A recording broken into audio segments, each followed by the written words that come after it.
Bom dia, pessoal. Meu nome é Caio Flori, eu sou autor do blog Primal Brasil, onde falamos sobre a sabedoria ancestral na vida moderna. Sou autor do livro Emagrecer com Prazer, foi o meu último livro publicado no ano passado. Esse episódio do podcast a gente vai falar, também responder algumas perguntas dos leitores, como no podcast anterior, perguntas relacionadas ao jejum intermitente. Quais são os seus benefícios, os efeitos colaterais, como se relaciona com os exercícios e o que isso pode fazer para o nosso metabolismo. O jejum tem sido estudado bastante recentemente e como terapia para tratamento de diversas doenças e males que afetam o homem moderno, mas é particularmente bastante usado para pessoas que têm o metabolismo mais lento, tem muita dificuldade de perder peso, que tem essa dificuldade ao longo da vida. Então, isso acaba sendo uma solução milagrosa, quase que milagrosa, para as pessoas que sempre tentaram perder peso, nunca conseguiram, sempre seguiram um paradigma moderno de perder peso, enfim, do que eles pensam que é uma dieta, do que é suposto ser uma dieta saudável, que é promovida pela sociedade, que todo mundo segue, aquele premissa de que frutas e grãos integrais são... E junto com uma dieta restrita em calorias, é a solução, is the way to go. Mas, na verdade, o que os estudos mostram é justamente o oposto. Dieta alta em carboidratos vai estar aí, atrasando muita gente na perda de peso. Enfim, eles chegam a essa solução milagrosa, que é o jejum, claro que alinhado com uma dieta boa, uma dieta um tanto restrita, no mínimo um tanto restrita de carboidratos, senão o jejum talvez não seja tão bom assim. Então, vamos lá. Um dos benefícios mais comentados, mais relatados do jejum é a autofagia. A autofagia é um processo aí catabólico celular que dá origem à degradação dos componentes das células. Isso até parece ser uma coisa ruim, porque estamos degradando componentes das células, mas, na verdade, isso pode ser um processo de muito benefício. Resumidamente, isso é uma reciclagem celular. Então, tem uma recuperação positiva, tem processos que vão restabelecer a saúde das células do corpo, todas as partes do corpo, cérebro, órgãos, tecidos. É um processo que vai reduzir a inflamação, é bem documentado na literatura, utilizado como tratamento para doenças inflamatórias, para doenças degenerativas que acometem bastante o homem moderno, como doenças do coração, aterosclerose, processo de aterosclerose, de rompimento da placa do ateroma nas artérias e diversos benefícios aí na prevenção dessas doenças, a melhora do perfil inflamatório, que muitas das doenças modernas estão relacionadas ao excesso de inflamação por diversas causas, por questões de saúde intestinal, de permeabilidade intestinal, excesso de inflamação causado por consumo de alimentos modernos, aí, processados ricos em carboidratos, cheio de componentes ruins para a saúde, bem documentado também. E toda essa combinação de estresse, falta de exercício, é uma combinação que ao longo da vida vai proporcionando, levando a um estado de menos saúde metabólica do indivíduo. Isso é bem claro quando comparamos aí as populações modernas com a saúde das populações primitivas, populações que não tinham acesso a todas as coisas modernas, todos esses óleos industrializados, refinados, enfim, toda essa porcaria moderna. Então, tem um efeito que o jejum, quando feito em moderação, vai promover a biogênese celular, que é o aumento da densidade das proteínas nas mitocôndrias das células. As mitocôndrias das células, como eu falo constantemente, é o powerhouse of the cells, the power plant of the cells, que significa a usina de produção de energia. Então, todos os transtornos metabólicos, os distúrbios metabólicos estão relacionados aí à disfunção celular nas mitocôndrias das células. Então, o excesso de autofagia também tem seus lados negativos. Quer dizer, o excesso de jejum, para algumas pessoas, vai levar a um estado catabólico, de perda muscular. Enfim, quando usado da maneira correta e alinhado com uma estratégia a longo prazo, a gente tem que pensar a longo prazo, curto prazo nunca resolve, uma estratégia de longo prazo, curto prazo e médio prazo. A gente precisa ter tudo em vista. Todos esses componentes são essenciais para funcionar, para a gente chegar onde a gente quer, nossos objetivos a longo prazo. Então, o excesso de autofagia pode estar levando a piora da composição celular, da degradação de muitos dos componentes essenciais para a vida, para as funções do corpo. Então, o excesso de jejum pode estar causando aí danos oxidativos. E outros efeitos colaterais do excesso de jejum, eu também vou falar das coisas boas. São muitas coisas boas do jejum, mas tem certos efeitos colaterais aí que a gente tem que ter em mente. Então, alguns protocolos de jejum, como por exemplo o jejum de 20 horas, chamado também pelo Warrior, jejum Warrior, pode ter várias variações para esse tipo de jejum. Mas isso pode levar, isso pode não, tende a levar a redução muito boa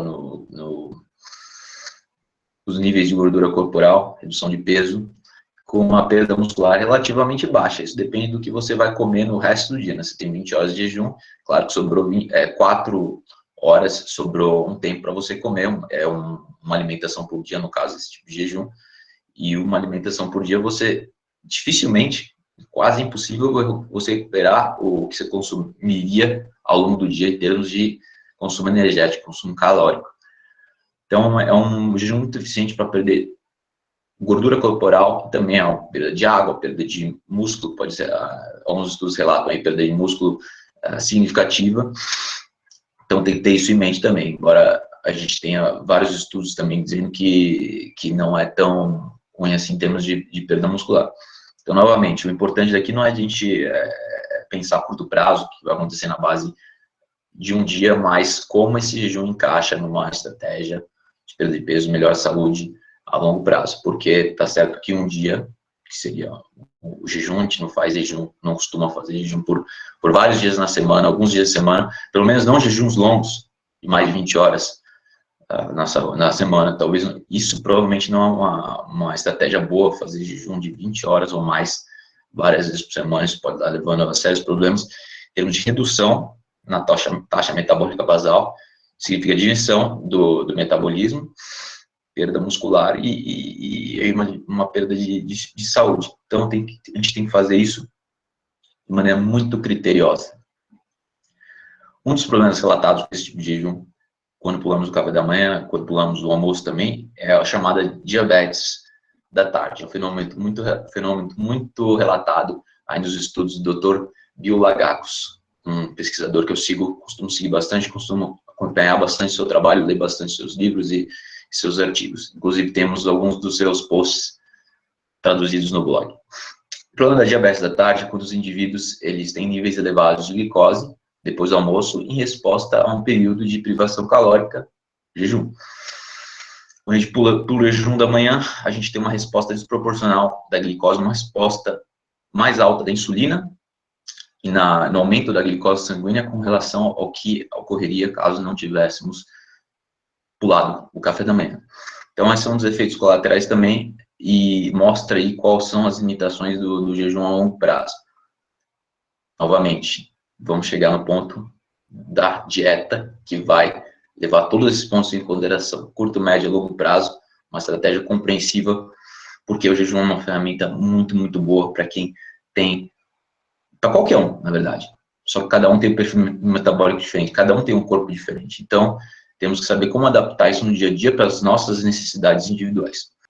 Então, um fator muito importante é o consumo de proteína. Né? Então, não é só o que você está privando de calorias no dia, mas quais calorias, quais tipos de calorias consumidos, quais tipos de alimentos, quais tipos de macronutrientes. Isso vai determinar, e os hábitos de vida, isso vai determinar o nosso sucesso a longo prazo. Correto? Então, tem a questão do alimento ciclo circadiano, do ciclo biológico, é o que ele diz. O jejum de manhã pode estar desregulando o ciclo circadiano. Está certo que quando o corpo se acostuma a fazer jejum todos os dias, vira um hábito, esse efeito colateral é muito minimizado. Agora, quando é uma coisa eventual, um jejum de manhã pode estar causando esse fenômeno, a diabetes da tarde.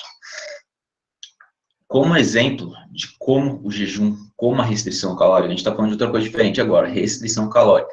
Mas o efeito metabólico é diferente do jejum, mas é um tanto similar em muitos aspectos. Restrição calórica no jejum. O jejum seria comer poucas refeições, ou uma só no dia, ou no caso de jejuns mais longos, poucas refeições é o jejum intermitente, ou uma refeição no dia de jejum intermitente. Quando são vários dias é o jejum longo. No caso da restrição calórica, não há necessariamente a redução no número de alimentos consumidos ao longo do dia, de refeições, perdão. Então, temos um exemplo aí que é muito usado, que foi muito comentado nas mídias sociais, enfim, na internet, nos jornais, que é a questão do Biggest Loser, a dieta do Biggest Loser.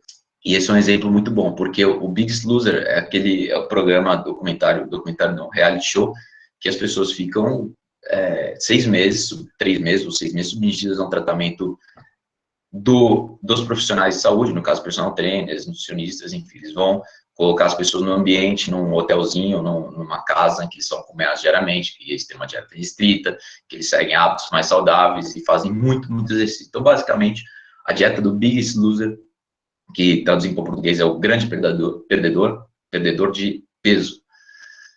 A dieta do Biggest Loser é totalmente restrita em calorias, certo? Muito mais aquém do que ele costumava consumir antes e muito rica em exercício. Qual o problema dela? Todo mundo sabe que no final do programa todos os indivíduos perdem peso, uns perdem mais, uns perdem menos, mas é uma perda muito substancial, muito grande.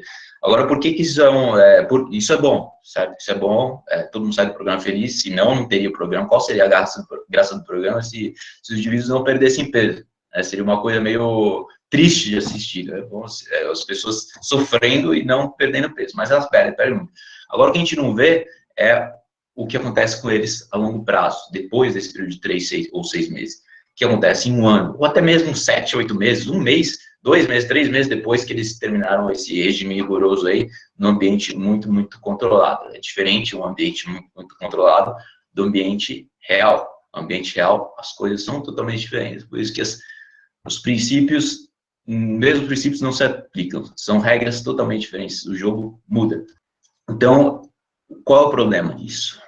O problema é que o nosso metabolismo é muito complexo, não é muito simples. Quando restringimos as calorias por muito tempo, nosso corpo reduz a taxa metabólica basal.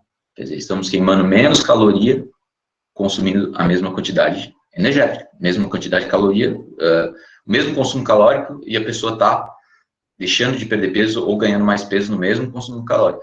Quando isso acontece, essa redução do metabolismo, quando há longos períodos de restrição calórica, quando as pessoas deixam de fazer exercício também, porque o exercício é um fator fundamental e o consumo proteico, já vou entrar na questão do consumo proteico. O exercício é uma coisa fundamental, é algo fundamental para manter a taxa metabólica alta, seu metabolismo alto. Só que o problema é que uma dieta é restritiva, o metabolismo abaixa a partir do momento que nós deixamos de praticar os exercícios. Uma vez que a pessoa perde o incentivo dos profissionais do programa, porque o acompanhamento profissional é um fator essencial na perda de peso, no sucesso a longo prazo da pessoa. Mas as pessoas deixam de ter o acompanhamento, pelo menos não têm o acompanhamento tão rigoroso como elas tinham ao longo do programa. Então, essas pessoas vão ter, claro que elas vão ter períodos de desmotivação, porque afinal elas foram gordinhas a vida inteira, sofreram a vida inteira. Então, essas pessoas, depois que elas saíram do programa, elas tendem a ganhar peso porque elas param de fazer exercício. Quando elas param de fazer exercício, há o quê? Redução drástica na taxa metabólica. Podem chegar a 30%, 40% das calorias. Quer dizer, se a pessoa costumava consumir olha que chocante essa informação, gente. Olha que chocante. Se a pessoa costumava consumir 2.000 calorias, quando ela fazia exercícios, o que levou ela a perder peso foi isso, ela deixa de perder peso com esse mesmo consumo calórico. De fato, ela ganha peso com o mesmo consumo calórico de 2.000 calorias. Se ela tiver que perder peso do mesmo jeito que ela perdia antes, ela teria que reduzir muito o consumo calórico. Muito. 30% ou 40%. E isso a longo prazo, por consequente, também tem os seus problemas metabólicos em si, de restringir as calorias para acompanhar sua queda na taxa metabólica. Aí que entramos na armadilha da dieta. O efeito ioiô, o efeito sanfona. Isso que acontece quando as pessoas se privam caloricamente a longo prazo. Esse é um fenômeno muito relatado na literatura, e justamente por isso que o mercado de perda de peso é um mercado enorme, que rende milhões e milhões de dólares, de reais. Por quê? É um assunto muito difícil que, com a estratégia errada, que é o que é divulgado por aí, as pessoas entram na armadilha, que gera o efeito ioiô, o efeito sanfona. Então, como a gente sai da armadilha?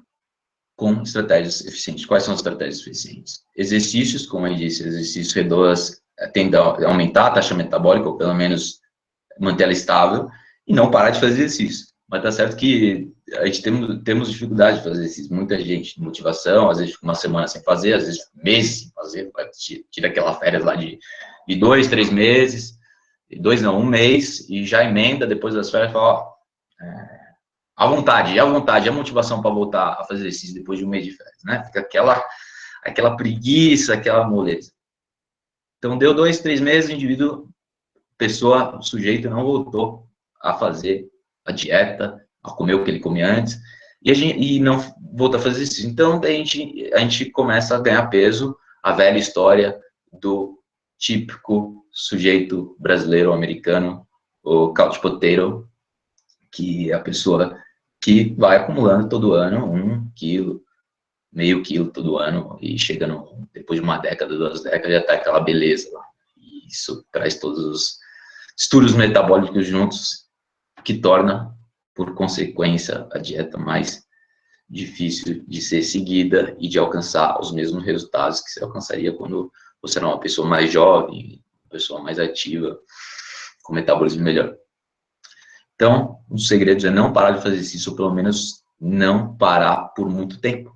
E fazer os exercícios que promovem a melhor queima de gordura, a melhor composição corporal, a preservação do tecido magro, da composição muscular do corpo, composição de massa magra. São exercícios de resistência, exercícios fortes, exercícios que são intensos, vigorosos, mas não esqueçam que por curto período de tempo, exercícios com curto período de tempo, eles não são tão cansativos quanto parece. Intenso, mas não é intenso. É intenso, mas intenso com descanso antes. É melhor você sofrer por 10 minutos na academia, 15 minutos, sofrer entre aspas, né? Porque isso aí vai estar produzindo um monte de hormônios bons para a saúde, substâncias neurotransmissores que vai fazer você suar, vai fazer você sentir uma delícia.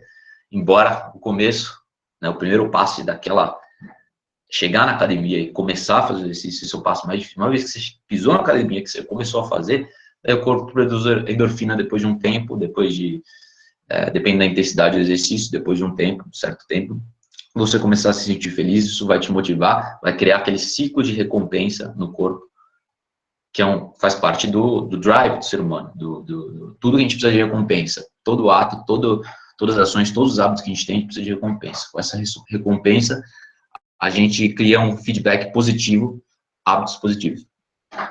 Então, o sujeito tem um acompanhamento profissional para poder chegar a essa constância, essa consistência na dieta e nos exercícios. Agora, falei exercício, fala da dieta, precisa da constância de dieta, o que é uma dieta mais adaptada, mais adequada ao seu perfil metabólico, uma dieta. Caso de pessoas com muita dificuldade de perder peso, um tanto restrito em calorias, mas que promove saciedade ao mesmo tempo, promove prazer. Dieta para emagrecer, prazer, não esqueça. Prazer consumindo gordura, consumindo alimentos, exercícios, a gente pode consumir uma série, uma variedade muito, muito grande de produtos não, comida de verdade, deliciosa. Eu comi uma sopa ontem à noite com queijo parmesão, tudo que é tipo, comer queijo derretido, chocolate 80%, cada dia tem uma receita diferente aqui. Tem que organizar a cozinha é muito importante.